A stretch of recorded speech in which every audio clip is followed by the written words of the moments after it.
Have you ever noticed how your muscles feel weaker lately, or how getting up from a chair seems harder than it used to be?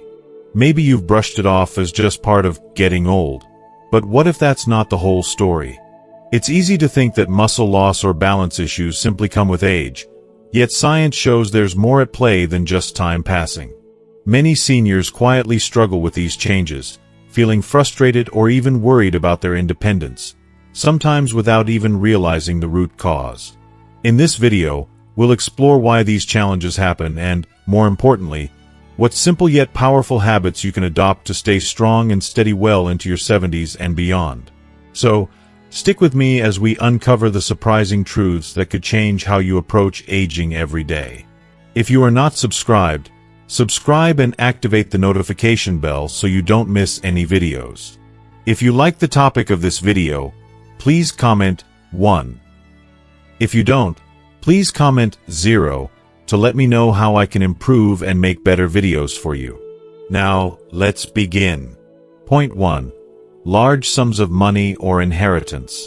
Have you ever found yourself sitting at your kitchen table, coffee in hand, quietly contemplating how best to help your children as you grow older? It's a thought that surfaces for so many of us. After all, what parent doesn't want to leave something meaningful behind? A gesture of love or support for those who will carry on the family name. Maybe you've watched friends or neighbors pass on their hard-earned savings, a house, or a sizable chunk of their retirement account to their children, believing it would make life easier for everyone involved. Perhaps you too have considered giving your children a large sum of money, or even started drafting your will to pass down your inheritance, thinking, isn't this just what good parents do? It seems so natural, almost expected. Throughout our lives, we've been taught that providing for our children is one of the ultimate expressions of love. Yet, have you ever stopped to wonder if such a gift, especially when it's a large amount, could bring not only happiness but also unexpected burdens or even discord? What if giving away your life savings or dividing your estate now, instead of waiting, actually brings more complications than peace? Is it possible that this well-intended act could accidentally become a source of anxiety, rivalry, or even regret? Let's take a closer look at this deeply rooted tradition and why it may not always turn out the way we hope. First, let's be honest. The idea of inheritance or giving large sums is woven into the fabric of the American family dream. For generations, we've heard stories of parents leaving homes, family businesses, and nest eggs to their children as a symbol of care and foresight. Movies and novels paint such gestures as the closing act of a life well lived, a loving parent's final gift. But real life is often much more complicated. Modern research, including studies from the American Psychological Association, shows that sudden transfers of wealth, especially when the recipient is unprepared, can have complex emotional and practical effects. For older adults, giving away significant assets can create a sense of emptiness or even trigger anxiety about outliving one's resources. On the other side, adult children may feel overwhelmed by the responsibility, guilty about receiving too much, or even start to see their siblings differently. Sometimes, old rivalries or wounds resurface, masked as arguments over what's fair. One common situation involves parents who decide, while still living, to distribute part or all of their savings or property. On paper, this seems logical. Cut out the red tape, see your children benefit while you're still around, and prevent future squabbles. However, family therapists and elder law attorneys caution that without proper preparation, this can backfire. Children may come to expect continued support or, conversely, feel anxious about accepting money they feel they haven't earned. In some cases, siblings feel slighted, or resentment festers if the distribution isn't handled transparently. There's also the very real danger of leaving yourself financially vulnerable. Americans are living longer than ever before, many into their late 80s or 90s. Medical expenses, the rising cost of assisted living, and unpredictable life events can quickly drain savings you thought would be more than enough. According to the National Council on Aging, medical costs in retirement often exceed what most of us anticipate, even with Medicare. By giving away large amounts too soon, Some older adults have found themselves needing to borrow money or even rely on their children for support later, a situation most seniors hope to avoid. But beyond the financial side, there's something deeper. Passing on a large inheritance can unintentionally change family dynamics. Adult children may become overly concerned with how you manage your remaining assets, or worse, start to feel entitled to make decisions on your behalf. You may notice subtle shifts, grown children checking in more often about money, or tensions bubbling up at holiday dinners when talk turns to the house or the account. So, what's the alternative? How do you show love, support, and generosity without creating new worries or risks? The answer lies in thoughtful, gradual planning, paired with open, honest conversation. Instead of giving a large lump sum or signing over property in one fell swoop, consider setting up a living trust or gradually gifting small, manageable amounts over time, if you're able. Many financial advisors recommend giving with a warm hand, not a cold one. Meaning, if you choose to give, do so while you're alive and able to discuss your intentions. But do it in a way that keeps your own needs, comfort, and independence front and center. Have a heart-to-heart conversation with your children. Ask them how they feel about receiving financial gifts. Share your worries and hopes. You may be surprised. Sometimes, what children value most isn't the money or property itself, but the opportunity to understand your wishes, memories, and values. Research shows that families who talk openly about money and inheritance are less likely to fight when the time comes. Transparency and kindness can prevent confusion and hurt feelings. You might also consider working with a professional, such as a certified financial planner or an elder law attorney, who can help you structure your estate in a way that minimizes taxes, avoids probate, and protects you against scams or undue influence. This is especially important if you have a blended family, grandchildren, or complicated assets. With professional help, you can ensure your legacy brings security, not uncertainty. Let me share the story of Doris, a spirited 77-year-old widow from Wisconsin. A few years back, Doris decided to make things easier by dividing her savings among her 3 adult children. She wanted to help with her granddaughter's college tuition, her son's new house, and her daughter's medical bills. She felt proud at first, until she realized her expenses were rising, and she missed the feeling of control over her finances. Her children, meanwhile, felt awkward and sometimes guilty, unsure how to talk about their new responsibilities.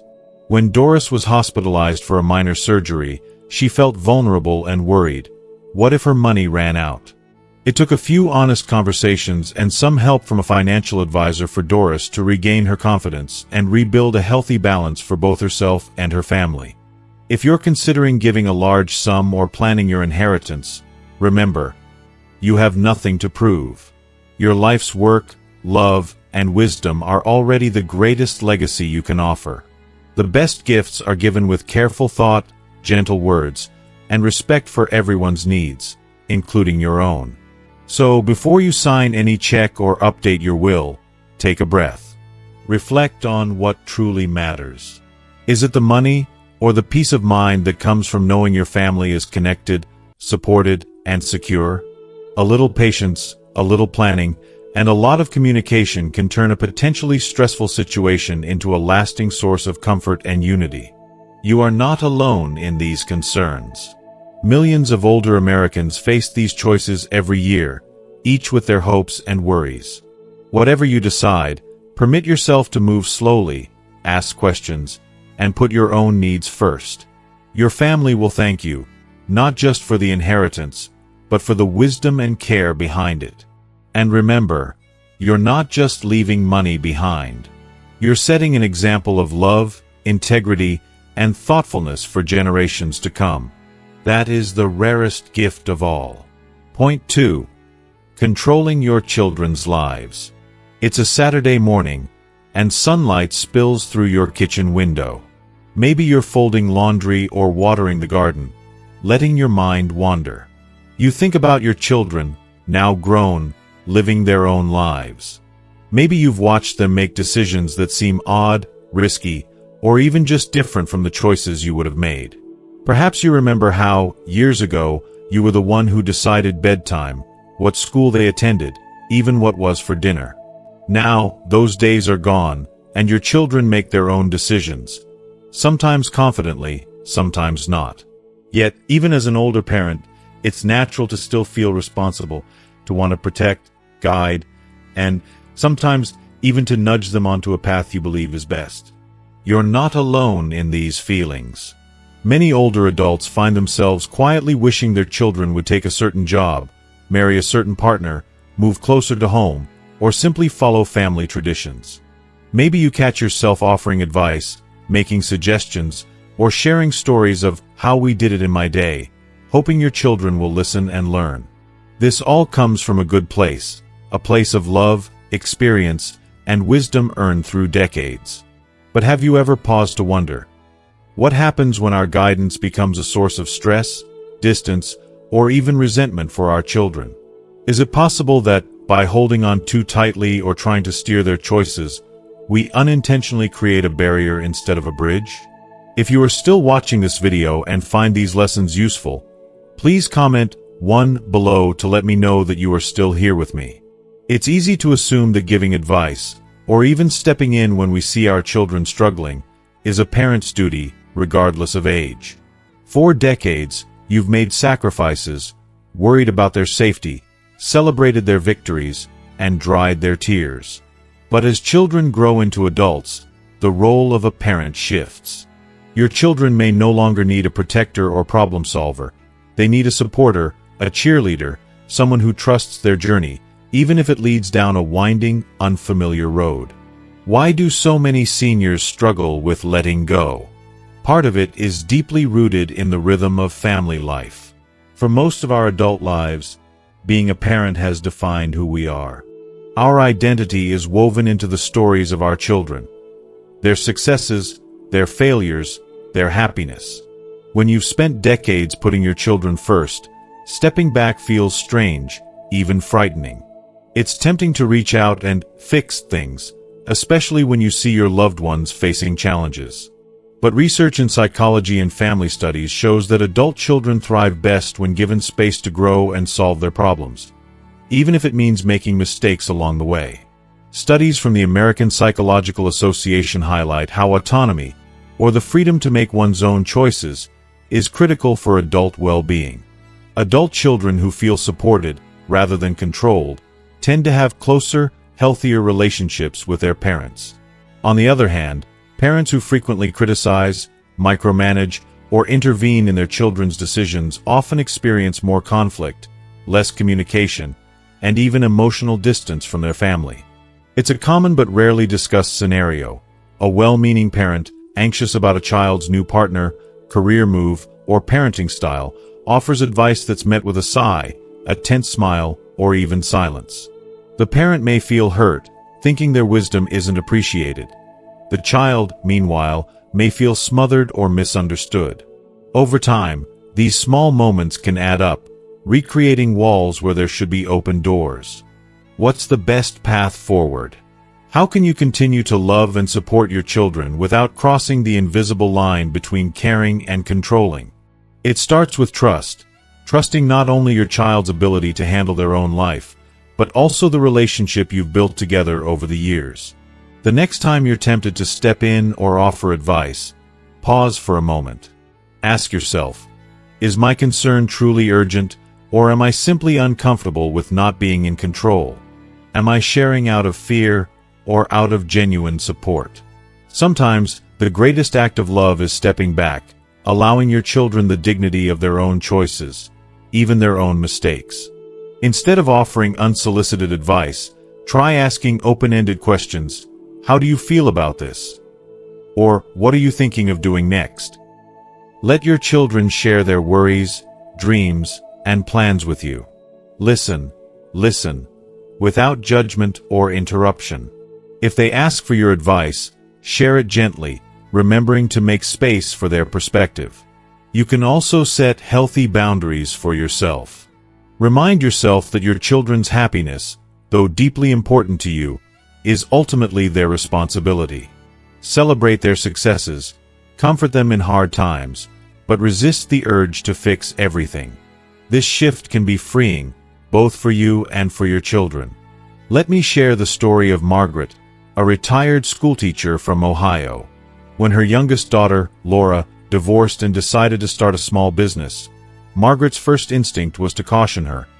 She worried about financial security, health insurance, even what the neighbors would think. At first, she called Laura daily with advice and warnings.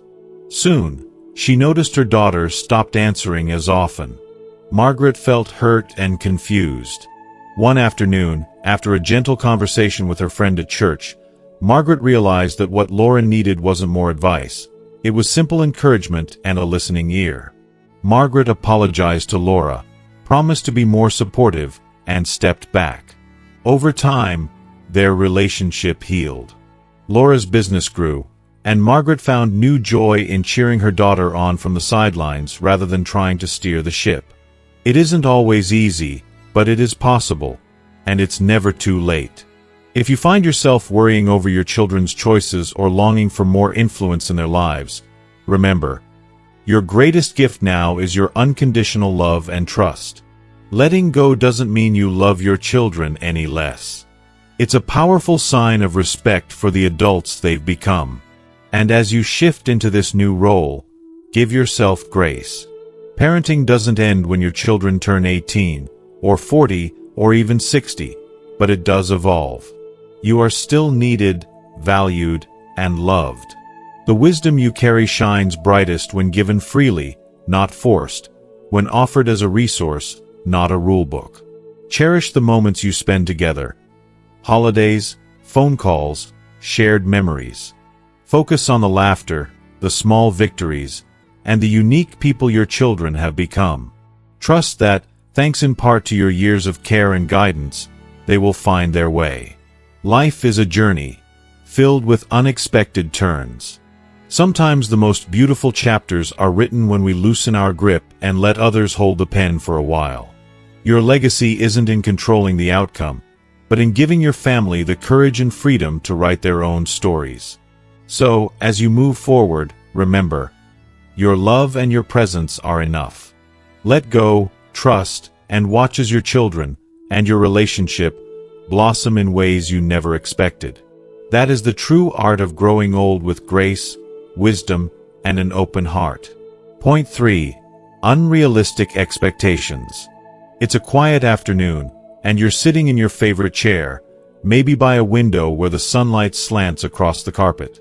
A familiar ache of memory and hope stirs in your chest.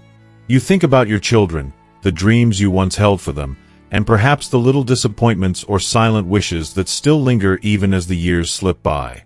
It's a common, very human experience, sometimes unspoken, sometimes quietly shared over coffee with an old friend, the struggle of letting go of expectations. Maybe you've caught yourself wondering why your daughter didn't become the teacher you imagined, or why your son never married or moved back home. Perhaps you had hoped your grandchildren would visit every Sunday, or that the family would still gather for Thanksgiving, just like when everyone lived under one roof. It seems so natural to dream, to wish, to imagine how life would unfold for those you love most. Yet, how often do these quiet hopes become burdens? Sometimes for ourselves, sometimes for those we care about. But what if we paused for a moment and asked ourselves, are these expectations truly ours to keep? And what happens when our vision of how things should be doesn't quite match the reality of how life unfolds? Is it possible that our hopes, while born from love, can sometimes become invisible walls, leaving our children feeling not quite enough, and us quietly disappointed? Let's look more deeply at this phenomenon. For many American families, expectations are woven into the rhythm of life. We work hard to provide opportunities, guide our children, and give them the best foundation we can. In return, sometimes we hope for certain outcomes, that our children will find stable careers, happy marriages, maybe even give us a sense of pride or fulfillment through their achievements. Society, movies, and even family stories reinforce these hopes. He's a doctor, you know. She followed in her mother's footsteps. All my grandkids still come home every Christmas. But the truth is, life rarely fits the script we write in our minds. The world your children grew up in is not the same as the one you did. Careers change, relationships shift, and the very fabric of American life has evolved. According to a Pew Research study, over half of American adults live more than an hour from their parents. Economic pressures, cultural changes, and personal dreams all mean that family traditions look different now. It's normal to grieve what we thought would be. But holding on too tightly to how things should be can quietly damage our relationship, leading to hurt feelings, misunderstandings, and even distance. Unrealistic expectations don't just impact our children. They weigh on us as parents, too. Maybe you notice it during the holidays, when the house feels too quiet, or on birthdays that pass with just a phone call instead of a visit. You might feel a pang of sadness when you hear friends talk about big family gatherings, or when you see a neighbor's grandson mowing the lawn. Sometimes, these feelings grow into resentment toward our children, or even ourselves, for not doing enough as parents. It's a heavy load to carry, one that can cloud the joy of the present moment. And science tells us that chronic disappointment or rumination can affect not just our mood, but our health, too. Studies show that older adults who focus more on gratitude and acceptance report higher well-being and less loneliness. So, what can we do?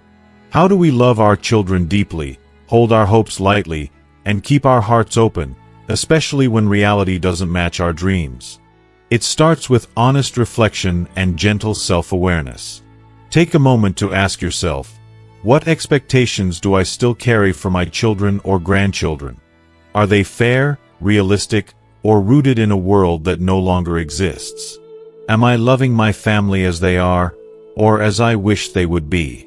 Then, practice letting go. This doesn't mean giving up on your family or your dreams, but rather making space for the people they have become, and for your peace of mind. Instead of focusing on what's missing, try to notice and celebrate what is present. A phone call, a shared memory, a new tradition, however small. You might also consider having an open, compassionate conversation with your children. Share your feelings honestly, but without blame or guilt. Tell them you love them for who they are, not for what they accomplish or how closely they fit a certain mold. You might be surprised at the relief and closeness that follow such a conversation. If you find yourself feeling alone or misunderstood, remember that you are not the only one. Let me tell you about Richard, a retired fireman from Pennsylvania. Richard always dreamed his only son, Tim, would join the family business or at least stay close to home. But Tim moved across the country to work in technology, married a woman from Oregon, and started a family there. For years, Richard felt left behind and, sometimes, even bitter. Holidays felt empty, and phone calls seemed rushed. One day, after a heartfelt conversation with his wife and some gentle encouragement from his church group, Richard decided to let go of his disappointment. He reached out to Tim, not with guilt, but with warmth and genuine interest in Tim's new life. They started having regular video calls, and Richard began planning a trip to Oregon. Over time, Richard's expectations softened, and a new, deeper connection took root, one that honored the reality of their lives, not just the memory of old dreams.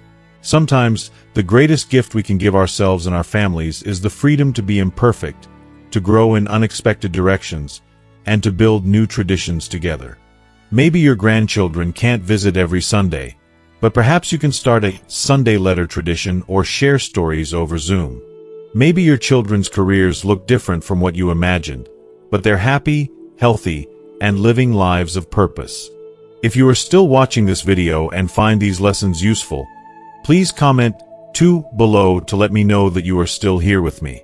And most importantly, remember to be gentle with yourself. It's natural to grieve what's lost, but it's just as important to celebrate what remains. Your love, your wisdom, and your presence matter, regardless of how often the phone rings or the guest room is filled.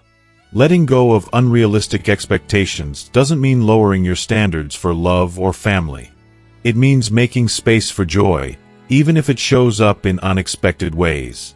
It means valuing connection over perfection, presence over performance.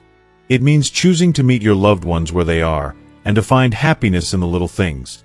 A call, a photo, a shared laugh, a memory rekindled. So, as you reflect on your journey as a parent or grandparent, ask yourself, what do I want most for myself, and for those I love?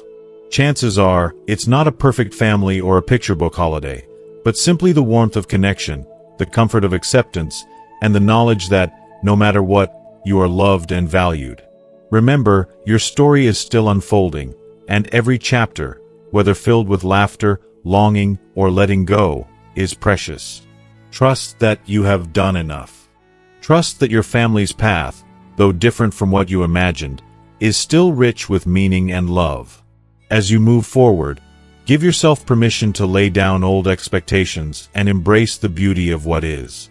You have already given your family the greatest gifts: your love, your guidance, your resilience, and your heart. Now, allow yourself the freedom to enjoy the journey, wherever it may lead. That is the true art of living and loving at any age. Point 4. Neglecting your health. It often begins quietly, almost invisibly. One day, you might skip your morning walk because it's chilly out, or you put off that checkup you'd meant to schedule for weeks. Maybe you tell yourself, I just need to rest, when you notice a nagging pain in your back, or you brush off new symptoms as just part of getting old. You tell yourself it's nothing. Besides, you have more pressing concerns. The family needs you. Your children are struggling at work, your grandchildren need help with their college funds, and your neighbor could use a ride to the store. So, you put yourself on the back burner, day after day, believing you're doing the right thing, sacrificing for the ones you love. This, too, is a familiar American story. So many of us, after a lifetime of giving and caring for others, begin to see our well-being as secondary. I'm fine, we say, even when we're not. We become masters of reassurance and bravado, ignoring the little signals our bodies send us. But what if that tendency to neglect your health, however noble it may feel, is placing the people you love at risk? What if putting yourself last is, in the long run, one of the most harmful choices you can make, not just for yourself, but for your family as well? It's a question that challenges everything we've been taught about selflessness.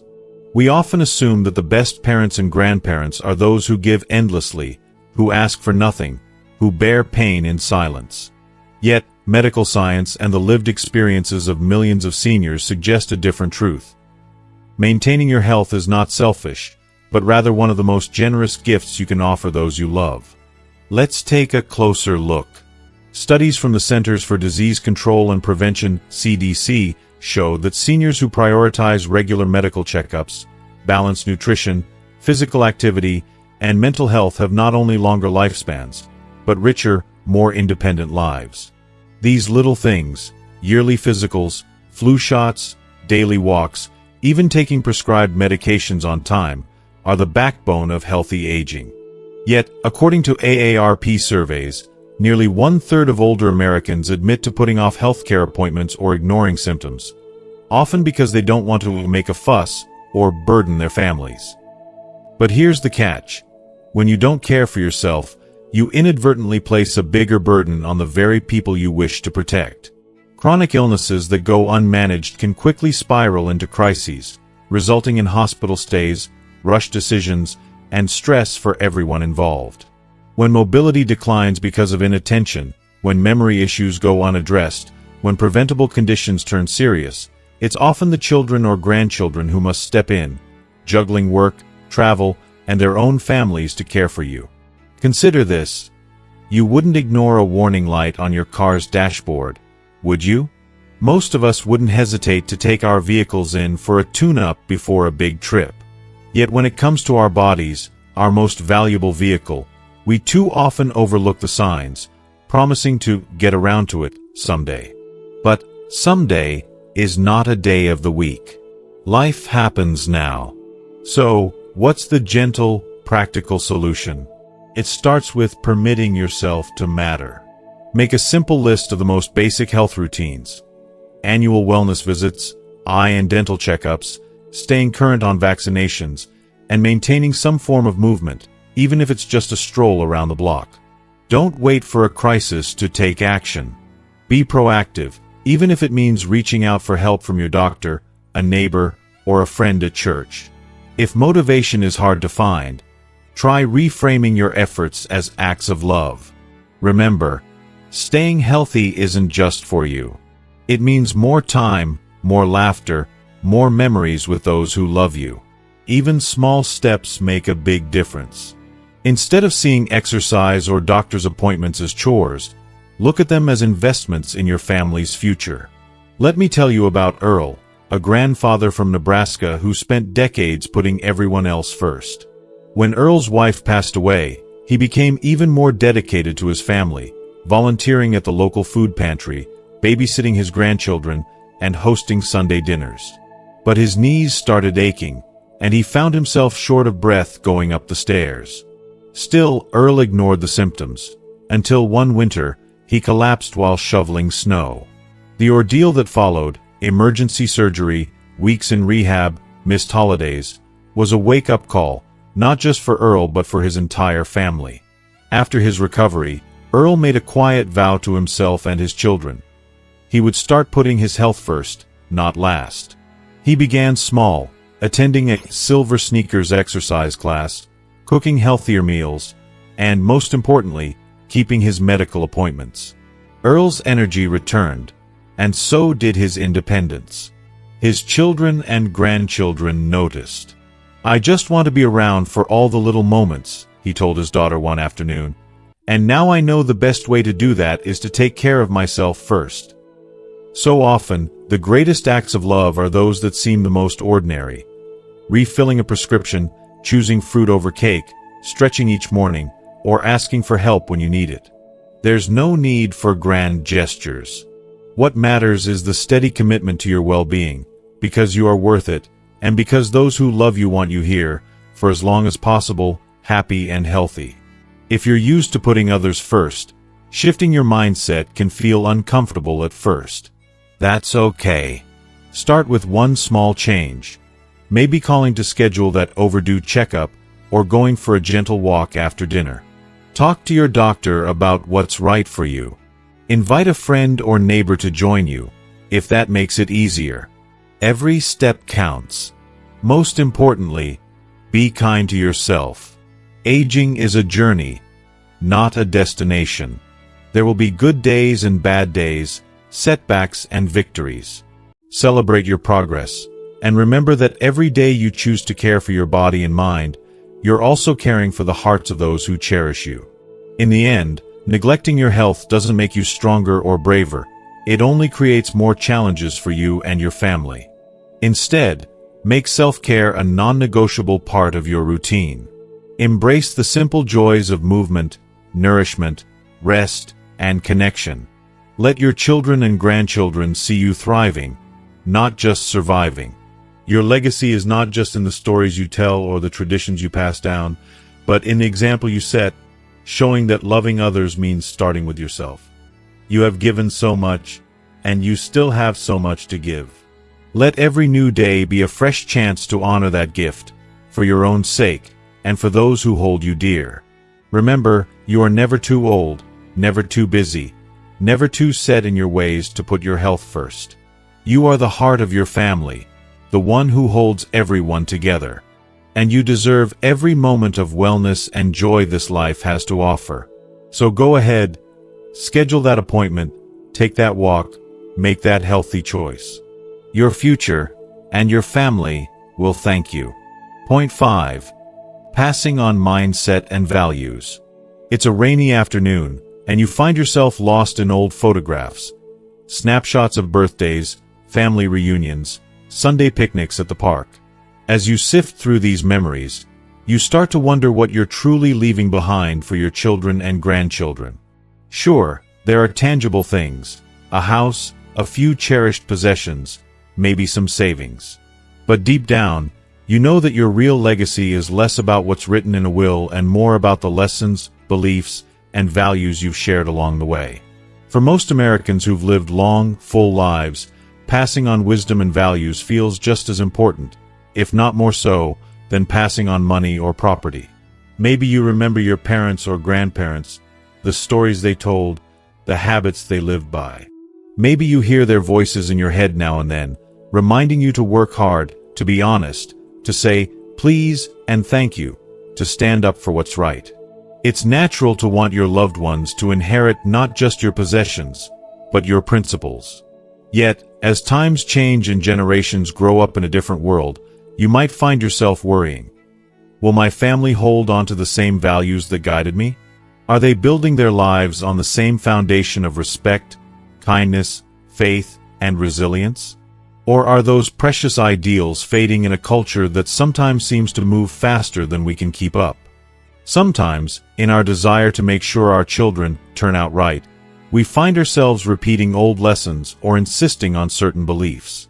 Maybe you remind your grandchildren about the value of $1, or urge your kids to keep going to church, or caution them about the dangers of cutting corners. You want so much for them to hold on to the mindset that brought you through hard times: perseverance, gratitude, faith, and the ability to bounce back from setbacks. But what if, despite your best efforts, these lessons don't seem to stick? What if your children have different views, different priorities, or live by rules you don't fully understand? Is it possible that the harder we try to pass down our values, the more likely we are to push our loved ones away? Let's pause and consider this from a new angle. Studies in psychology, including research from the Stanford Center on Longevity, show that while our influence as parents and grandparents remains powerful throughout life, the way we pass on our values matters just as much as the values themselves. When values are forced or imposed, especially on adult children or independent grandchildren, it can create tension, resistance, or even distance. But when values are modeled with warmth, lived authentically, and shared through gentle stories and real conversations, they are far more likely to take root and even blossom in the next generation. If you are still watching this video and find these lessons useful, please comment 3 below to let me know that you are still here with me. Think about the things you value most: honesty, hard work, kindness, open-mindedness, a belief in second chances. Ask yourself, where did these come from in your own life? Chances are, they weren't handed to you in a lecture, but absorbed quietly, through watching the people you loved navigate everyday challenges. The neighbor who helped during a tough winter. The grandmother who kept a prayer journal. The father who never spoke ill of others, no matter how tempting. These small acts, repeated over time, became the silent lessons that shaped your heart. So, how can you best pass on the mindset and values you hold dear? Start by living them, day in and day out. Let your family see you apologize when you're wrong, lend a hand to a stranger, forgive someone who let you down, or laugh in the face of hardship. Be open about your failures as well as your triumphs. Share the mistakes you made and the lessons you learned. Instead of telling your grandchildren to be brave, show them what courage looks like in your own life, even if it's just learning something new or reaching out to mend an old friendship. Another powerful tool is storytelling. Americans are natural storytellers, and there's a reason family stories linger for generations.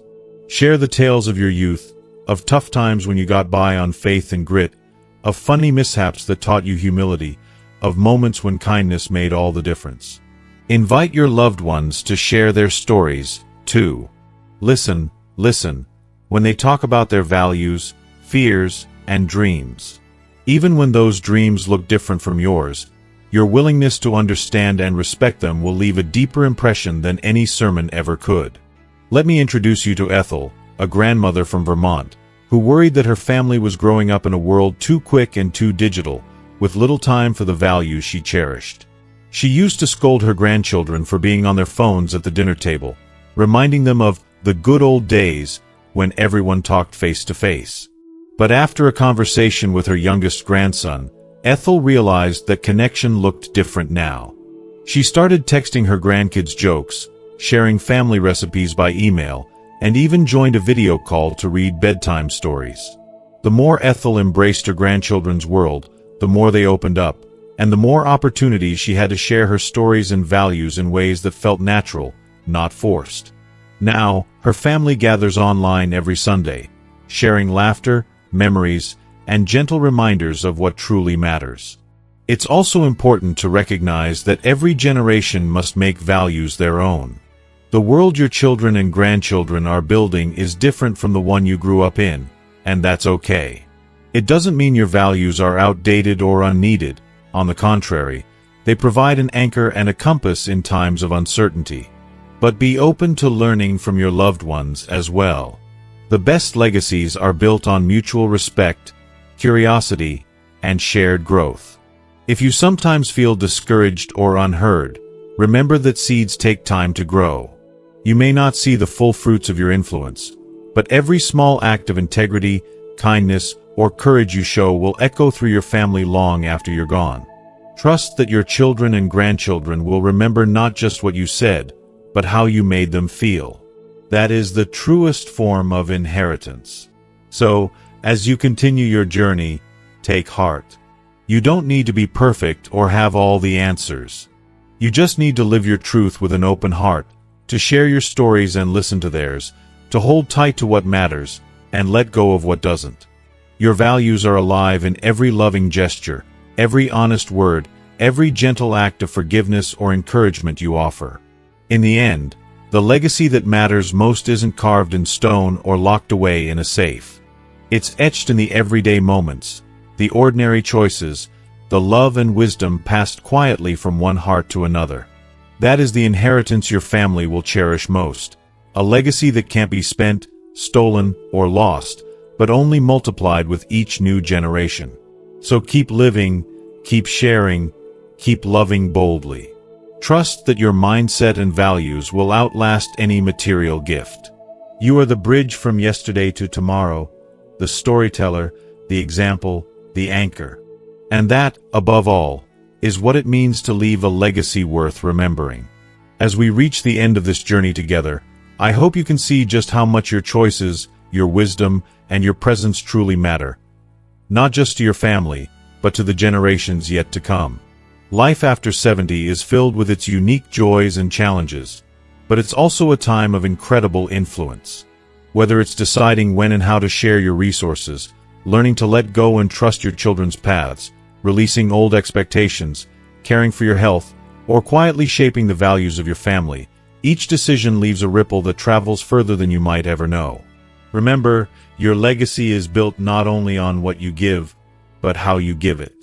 Sometimes, the most powerful gift is a kind word, a listening ear, or simply your steady presence at the kitchen table.